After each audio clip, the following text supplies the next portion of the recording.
Bonjour, j'espère tout d'abord que vous allez bien, que vous n'êtes pas malade à cause de ce satané virus. Et puis je vous pose une question, savez-vous ce que Jésus et les boxeurs ont en commun? Eh bien c'est la parole, il y a plus de bonheur à donner qu'à recevoir. Eh bien puisque Jésus nous dit que le bonheur consiste à donner, nous allons le suivre pendant cette grande semaine qui pour les chrétiens s'appelle la semaine sainte. Tout ce que nous allons vivre cette semaine est à vivre à la lumière de deux paroles de Jésus. La première, ma vie, personne ne la prend, c'est moi qui la donne. Et la seconde, il n'y a pas de plus grand amour que de donner sa vie pour ses amis. Ces deux paroles de Jésus éclairent tout ce qu'il a vécu. C'est comme une lumière qui nous est donnée pour comprendre ce que nous allons vivre avec lui chaque jour, nous aussi cette semaine. En fait, nous sommes invités à regarder Jésus, non pas pour admirer un héros, mais pour entrer, nous aussi, dans l'attitude de Jésus, l'attitude de l'amour, l'attitude du don. Cette semaine, nous cherchons donc à imiter Jésus.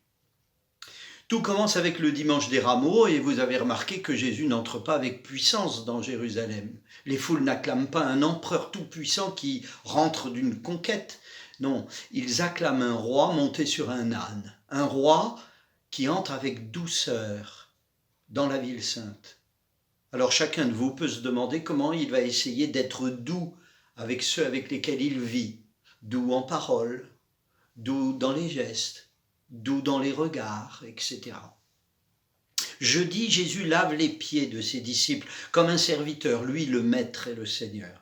Eh bien, chacun de vous peut se demander comment il va essayer de rendre service à celles et ceux avec lesquels il vit.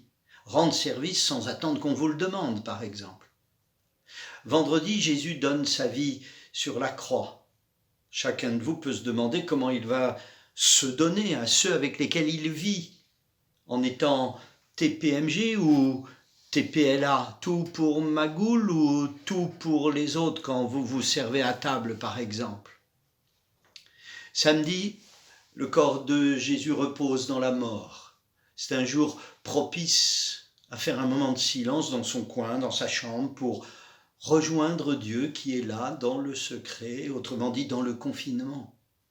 Dimanche, c'est Pâques, jour de fête et de joie, malgré le confinement. Eh bien, comment allez-vous le vivre? Par quel geste d'amour allez-vous le traduire?